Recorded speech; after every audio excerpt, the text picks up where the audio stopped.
Olá, pessoal! Como eu tinha prometido hoje, a gente está aqui com a doutora pesquisadora Karina Dami, a nossa doutoranda, não é, do PPGMS. Karina, antes eu vou apresentar você, não é, um pouquinho. A doutora Karina Dami, ela tem especialização na área de ginecologia e obstetrícia pela Febrasgo. Tem também uma titulação na América do Sul, né, Karina? Explica um pouquinho sobre pra gente. A ginecologia obstetrícia, ela pode ser, digamos assim, se tornar a nossa especialidade, né? Depois que a gente conclui a graduação, através dos programas de residência médica ou de estágios reconhecidos pelo MEC. Aí, se você se interessa pela área de reprodução humana, você estende a sua residência médica. Tem as sub-áreas vai fazendo também, né? as sub-áreas. Exatamente. Tem a endoscopia ginecológica, tem várias áreas Karina agregadas. fez a endoscopia ginecológica pela Febrasgo também, fez também a reprodução assistida pela Febrasgo e ainda fez essa titulação de reprodução assistida na América do Sul.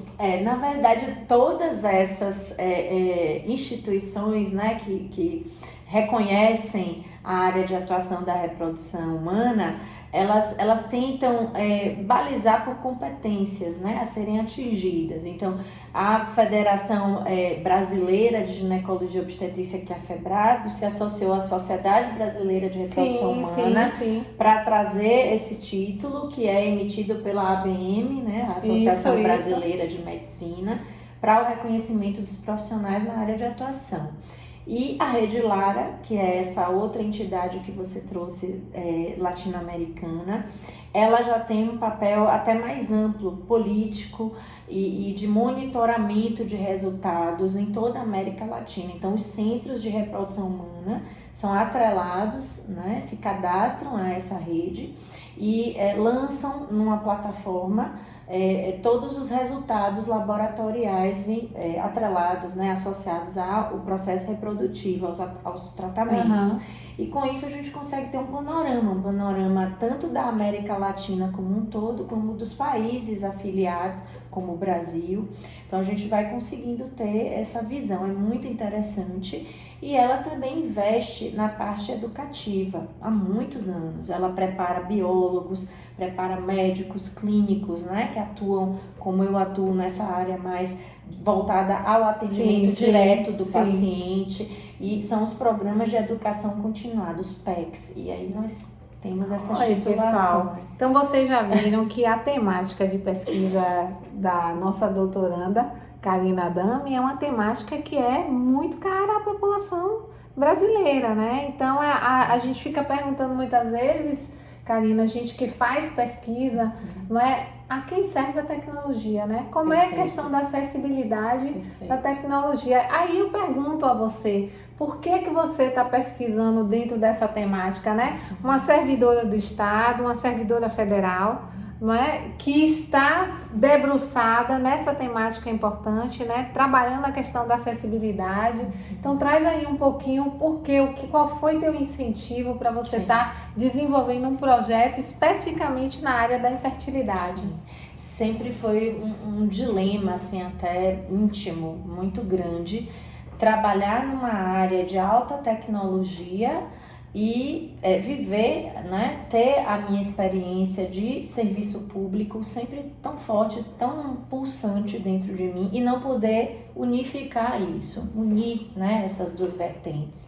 E uma das coisas que eu sempre achava um absurdo até dentro da nossa ideia de saúde é por que a saúde reprodutiva não tinha visibilidade em serviço público, por que o recorte era sempre voltado à contracepção ou exclusivamente à saúde materno-infantil. Eu me dediquei muitos anos, Liliane, à saúde materno-infantil. Eu trabalhava na maternidade Climério de Oliveira enquanto servidora. E tive também a oportunidade de atuar no CEDAP, que é um centro de referência e excelência do nosso estado, e tudo voltado muito mais à questão do pré-natal, de qualidade, da vivência positiva e humana do parto, a inclusão de parcerias. Que são aspectos também extremamente relevantes. Muito relevantes, exato. Mas ficava uma lacuna. Por que a pré-concepção não era assistida?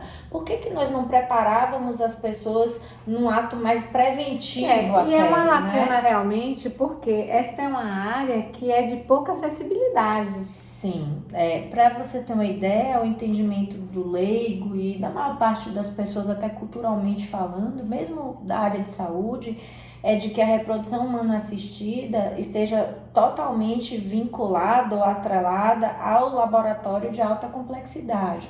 As fertilizações in vitro, por exemplo, e tudo que vem no arcabouço que ela traz tecnológico. Mas o nosso entendimento não é exclusivamente esse. A gente consegue resolver 15% hoje dos problemas de saúde reprodutiva com a alta tecnologia e o resto. Por que a gente não inclui mais as pessoas? Por que não tem uma porta aberta para o atendimento? Por que não há uma melhoria de acesso à investigação básica? Então, isso me angustiava como profissional de saúde, confesso a você. E quando nós propusemos, ainda na maternidade, um programa que atendesse ao casal e de forma antecipatória até, né? Do professor Olivia Lúcia, que você conhece, um entusiasta, desenvolvi um trabalho belíssimo de perda recorrente e me estimulava muito nesse sentido, mas até por limites de gestão e por necessitar de uma interface maior com outras áreas de atuação, como a genética, a urologia e outros colegas que não tínhamos acesso tão facilitado na maternidade. Eu trouxe a proposta para cá, para o Hospital das Clínicas, e fui assim muito bem recebida, muito bem acolhida. Muito interessante. Muito mesmo. Até porque você aqui tem uma interdisciplinaridade maior. Exato. Foi muito mais fácil, aspas, mas muito mais coerente, digamos assim. Eu consegui incluir o homem no processo de atendimento, abrir um leque de opções de investigação que talvez na maternidade eu não tivesse, como ultrassom especializado, ressonância, dosagens hormonais de ponta. Tivemos o apoio incondicional do professor Roberto Meia no Instituto de Ciências da Saúde, o Lab Imuno, o próprio professor Elton Estrela Ramos, que é o meu orientador. E o seu projeto surge concomitante com todo esse processo? Sim, Karine? porque eu dividia muito, compartilhava muito com o professor Elton algumas dificuldades que eu tinha mesmo em âmbito privado. Casos de resultados ruins, de prognóstico não muito claro, especialmente as infertilidades sem causa aparente, que eu vinha notando no consultório um crescimento muito grande desse tipo de atendimento e ninguém explicava o porquê, não tinha uma explicação clara. Ou então aquele casal que eu assistia, fazia o apoio, o suporte para engravidar e logo após a mulher perdia porque tinha uma alteração tiroidiana que não foi valorizada. E eu me perguntava por que não há um olhar mais atento a isso? Está tão frequente. Então eu entrava em contato com Elton e Elton dizia, vamos pesquisar, ele me provocava, vamos pesquisar. Ele é pesquisador nato, né? Então eu fazia, bom, vamos lá, vamos começar a amadurecer isso. Então entre 2017 e 2018, essa é a data que eu coloco como que marco. começou a amadurecer o seu projeto de doutorado. Isso, eu comecei a pensar, vamos fazer com que se torne mais próxima da população, essa chance de investigar, né? Então eu passei a investir na ideia da investigação, de abrir portas de atendimento, por isso que foi importante a gente vir ao Hospital das Clínicas, ter toda a articulação com a unidade de saúde da mulher, com a urologia, né? A própria genética. Então fomos arquitetando, digamos assim, articulando o atendimento em paralelo com a pesquisa. É isso que eu acho que é muito singular no nosso programa de pós-graduação em Medicina e Saúde, porque ele realiza a pesquisa clínica, né? Isso. Você tem um benefício direto, então você vai investigar usando até tecnologia mais avançada, abordando a área de genética, mas com aplicação clínica direta. E a gente pode sim, a população precisa saber que na realidade a pós-graduação e tudo que temos, por exemplo, numa instituição como a Universidade Federal, pertence à população. E nada mais apropriado do que a gente trazer os benefícios da pesquisa para a população, né, Karine? Liliane, me deu muita satisfação íntima confesso a você, já são quase 2 anos de dedicação à parte assistencial e a pesquisa em si a gente está completando 1 ano e meio de arrolamento, né? De inclusão das de participantes. Exato. E o que mais me traz satisfação é perceber o quanto a gente agregou de valor a essas pessoas. Elas não tinham atendimento nessa área. O tempo de infertilidade era algo realmente que assustava a gente, ver pessoas que tinham 6, 10 anos e nunca tinham tido um espaço de escuta, não tinham uma oportunidade de fazer uma dosagem hormonal, sendo que nós temos isso para oferecer. Então, foi uma questão de organização. E aí, quando você fala a importância de fazer parte do Estado e do federal, né? Eu entendo que a saúde pública, eu sei que é também o seu entendimento, ela trabalha de mãos dadas. Com não certeza, existe com você certeza. fazer uma ação isolada. Com certeza. E uma das coisas que capilarizou muito o serviço e o projeto foi termos nos unido ao Telesaúde, né, na questão de divulgação, de educação, e o Estado abraçou também Inclusive, a Telesaúde Bahia tem uma parceria direta conosco, né? Sim. Com o Programa de Pós-Graduação em Medicina e Saúde, a Faculdade de Medicina da Bahia tem o TDFMB UFBA. Vocês e a gente eu faço a parte de consultoria em cirurgia bucomaxilofacial e estomatologia do Telesaúde Bahia, né? Temos parceiros foi muito também. apoiado, Liliane. Exatamente. O programa, né, que é o programa Apoiar, que é o serviço voltado à parte assistencial, Sim. A educação também, porque a gente resgatou o residente nisso tudo, os programas de residência. Eu recebo residente de saúde da família, eu recebo residente visitante Perfeito. de outras residências. Olha, uma coisa sabe? importantíssima, é integração, ensino, Pesquisa, serviço, não é? Trazendo a extensão, trazendo a pesquisa. Foi muito bom. bonito fazer tudo isso, está fazendo tudo isso. Mas eu quero saber uma coisa, a gente tem muito estudante que está acompanhando a gente e que está se preparando nesse momento, exatamente, para submeter o seu trabalho para o próximo CapSprint. Essa é uma pauta que não pode faltar, né? Então eu gostaria que você dissesse assim para a gente, dando aquela dica para o estudante, qual foi o aspecto do edital que você se preocupou? Porque a gente sabe, o CapSprint, por exemplo, para você ter uma qualificação dos projetos submetidos, os projetos são submetidos inicialmente para uma banca, né? E essa banca tem examinadores externos e examinadores internos ao programa e representação estudantil também. Então, existe uma avaliação desse projeto por essa banca, que não é só pessoas pertencentes ao programa, até para que não haja um viés nessa seleção, né? Para que não haja um viés. Então, assim, que aspecto de metodologia, de cumprimento do edital, que você observou, né, para que o seu projeto fosse exitoso? Ok.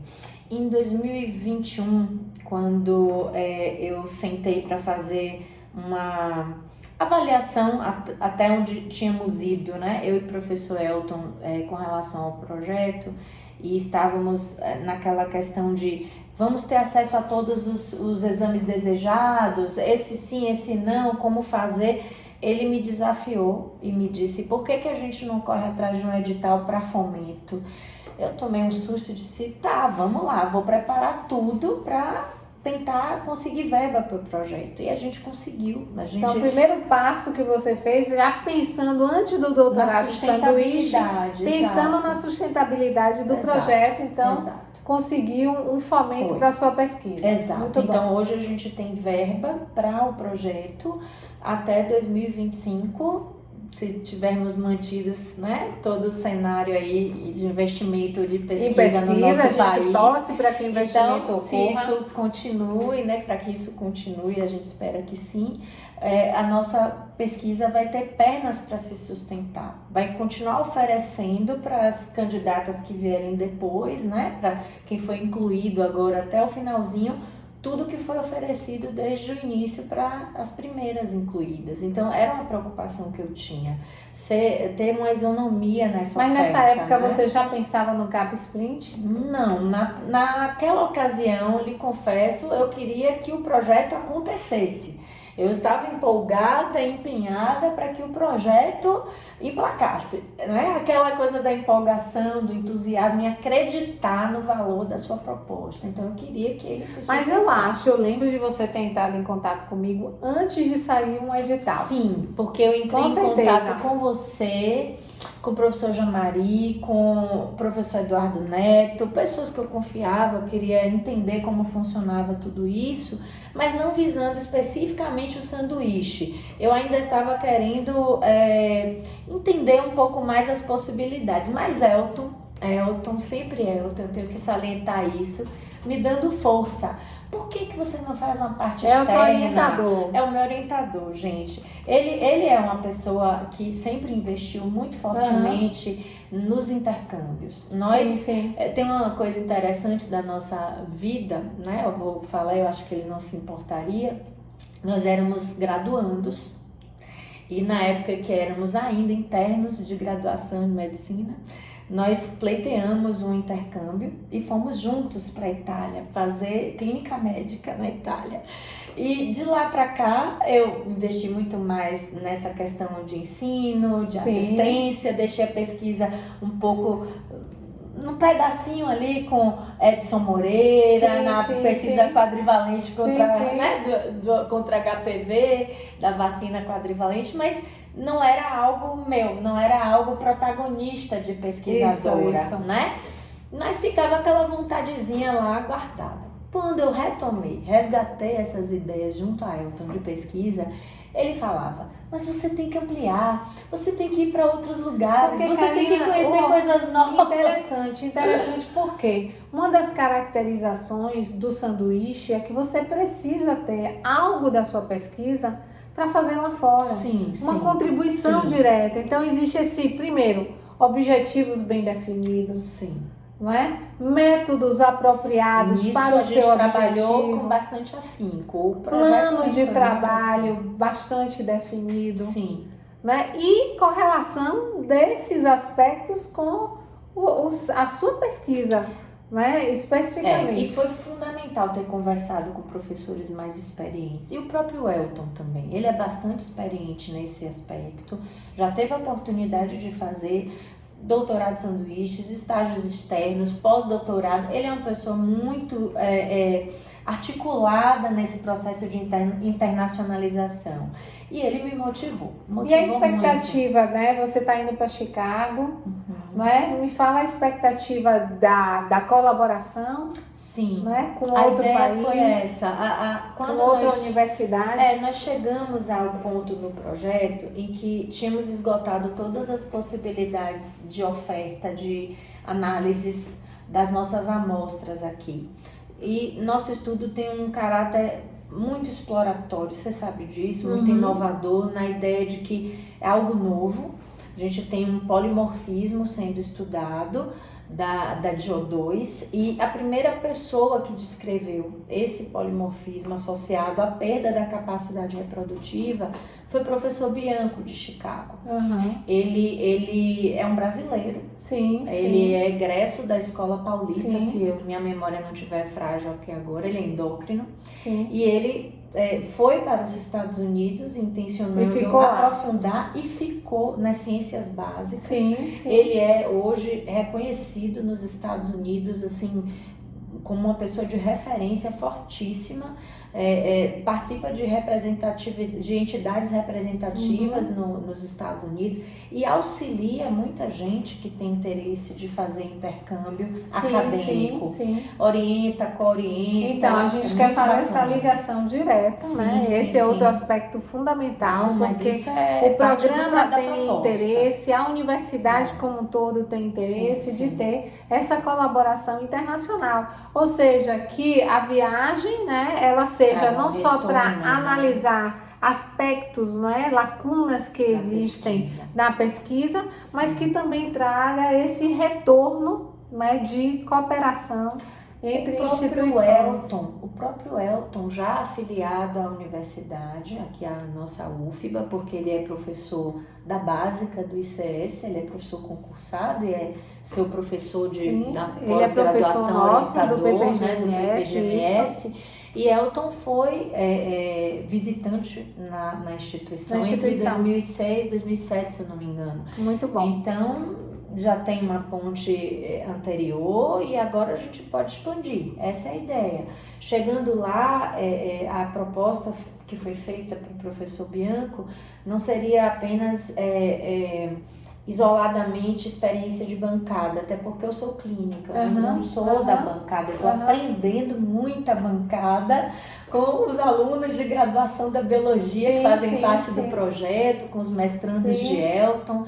Tem sido um intercâmbio local muito frutífero, inclusive, estou aprendendo muito, muito mesmo em ter retornado ao ICS, mas a ideia na nossa proposta, no nosso plano de trabalho, foi vivenciar um pouco mesmo o serviço deles de pesquisa e trazer a tecnologia aplicada. E trazer a tecnologia de lá para cá. Exato. Para que você possa também fazer, você aprende lá. Isso. E você traz a tecnologia para cá. Tem uma população, Liliane, que dentro da da realidade, Karina, deixa eu lhe dizer, é bem orgânico isso, né? Porque tem uma questão, para você viajar com amostras daqui do Brasil para os Estados Unidos, é muito complicado, muito burocrático. Exato. Então, o normal é que ela vá, que ela experiencie a vivência no laboratório, que ela experiencie a vivência clínica e que ela replique. Exato. Então, a proposta é essa, é maravilhoso isso.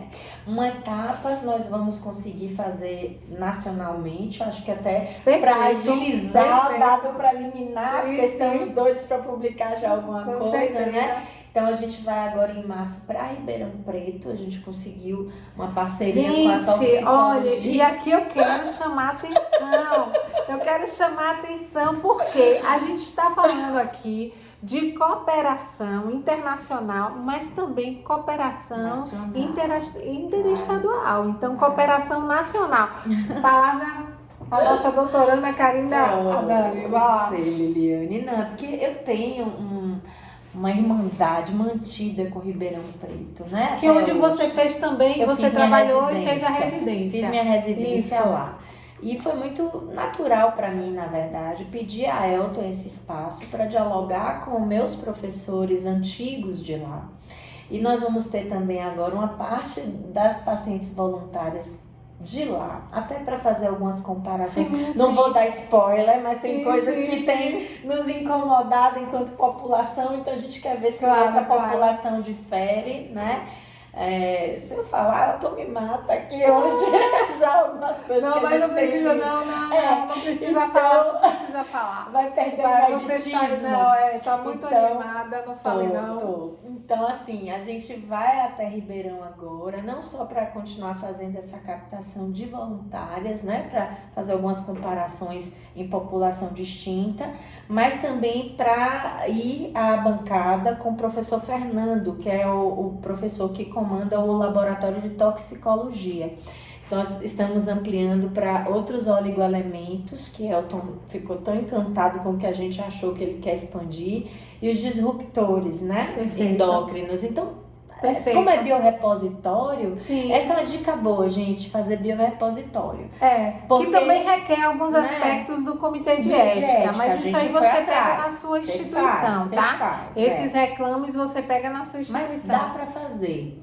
Dá para estruturar, faz tudo direitinho. Dá. Agora, Kari, eu vou dizer uma coisa para você, porque você também não vai dar muito spoiler da sua pesquisa. Não pode. Não, eu vou falar exatamente.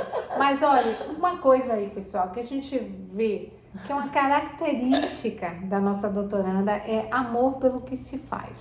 Né? Você vê que ela realmente está debruçada no seu objeto de pesquisa, e eu acho que isso é muito fundamental para você, não é fazer um trabalho e também retornar à sociedade aquilo que é dela. Eu insisto nisso porque eu tenho orgulho de ser funcionária pública, eu tenho orgulho, né, de servir a população por meio do meu trabalho, né? Seja quando eu estou exercendo a profissão aqui no Hospital das Clínicas, né? Seja quando a gente está fazendo retorno em pesquisa. E quem me conhece sabe, recentemente a gente incluiu uma etapa que não estava prevista em pesquisa, porque eticamente eu queria fazer isso. A gente incluiu o aconselhamento pós-teste para as das nossas participantes. Perfeito.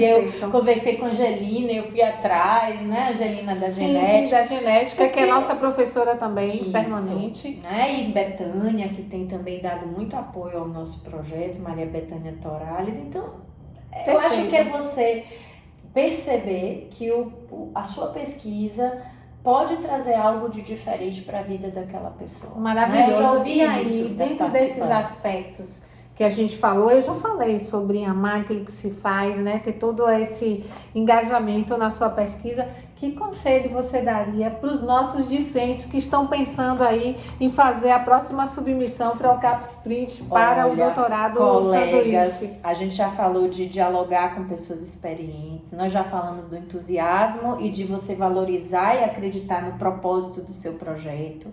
Mas a gente precisa ter organização, porque na hora que vem um edital desse, com tantos detalhes, prazos a serem cumpridos, documentos a serem já enviados... se pode trabalhar no edital, por exemplo, esse último edital que saiu, não é? O discente já pode pensar antes e deixar ele prontinho, já. Esperando sair o próximo edital. Liliane, Você se antecipou, né? a alguns documentos, não fiz nada de última hora. Já fez o seu teste? Vinha amanhã. Vai fazer amanhã, vai dar tudo certo, o teste de Amanhã, proficiência vai dar tudo certo. Tomara que eu passe, vai dar tudo certo. Mas assim, a questão da organização documental, porque eu acho que uma boa apresentação, né? Você trazer tudo bem escrito, bem descrito, fortalecer sua metodologia. Eu trouxe o desenho todo arrumadinho.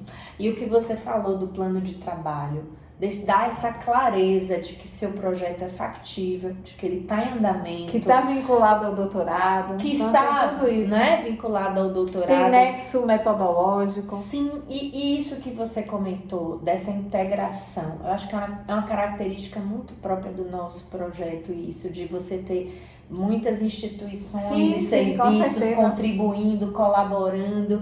E falando em colaboração, eu não posso deixar de falar que essa integração ou interação com o próprio orientador, porque assim, é uma retroalimentação, né? Sim. Quando a gente coopera com o nosso orientador, com o programa, sem nenhuma pieguice aqui, tá? Quantas vezes eu já lhe perguntei, Liliane, essa determinada documentação ajuda o programa? Ainda me manda mensagem que você ajuda o programa? Porque, gente, se eu tô jogando a favor do programa, ou jogando a favor do meu orientador, eu tô jogando a favor de mim mesma, do projeto, das pessoas que eu tô atendendo. Exatamente. Então, eu creio que se tiver essa visão, eu sempre que tinha uma ideia de dizer, Elton, o que é que você acha disso? Elton, eu mando mensagem pra ele também, viu? Não é só você que tem abuso, não.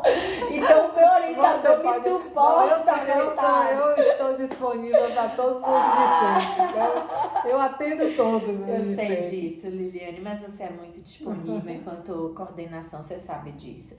E outra, Ana, as meninas. Sim. Ana, qual o modelo disso? Ana, qual o modelo daquilo? E ela lá me ajudando. Então, pessoal, tá vendo aí? A equipe da Secretaria 10 também vai estar ajudando vocês. 10, né? Me ajudou muito. Então, qual o modelo de tal currículo do professor Bianco, professor internacional? E eu fui botando tudo arrumadinho. Eu me antecipei. Pessoal, então um exemplo, já deixou pronto, se antecipou, viu um edital anterior. Então é bem interessante a gente poder agir assim nesse sentido, né? E você sabe que a UFBA, né? Então o comitê CapSprint é um comitê que faz uma análise bastante, digamos assim, com equidade, né? Então você vê que a gente tem diferentes áreas da UFBA e a gente tem uma concorrência que quando você submete um projeto, você concorre com todos os programas quer dizer, pessoas que submeteram em todos os programas de pós-graduação da UFBA.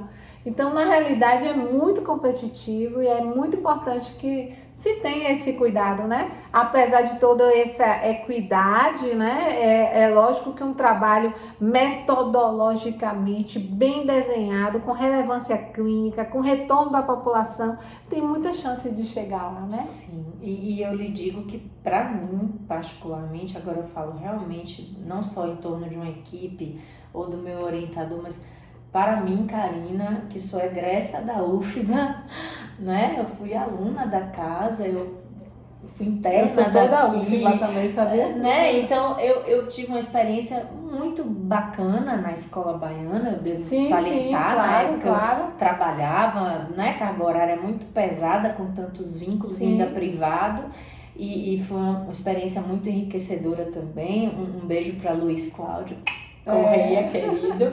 Mas assim, quem realmente me impulsionou a voltar a pesquisar foi o professor Eduardo Neto. Eu fazia parte do CEP, da Maternidade Climério de Oliveira.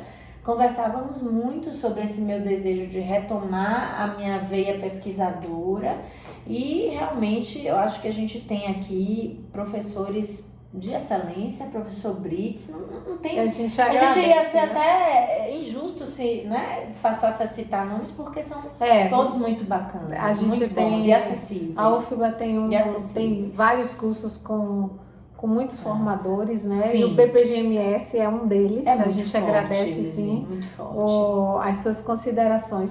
Pessoal, honrada, né? Honrada, eu acho que é isso, né, que a gente tinha que conversar hoje. Sei que né? Eu quero agradecer muito a você, Karina, né, por essa oportunidade. E eu sei que através da nossa conversa, muitos outros discentes vão estar sendo estimulados também a submeterem os seus projetos, a organizarem, né, todo o seu material para a submissão do próximo Capstone. Eu quero realmente me colocar à disposição dos meus colegas. Eu me lembro que ao longo das matérias, das disciplinas, dos componentes curriculares, sempre houve muito carinho, muita troca, muito respeito mútuo em cada disciplina, em cada entrega de atividade.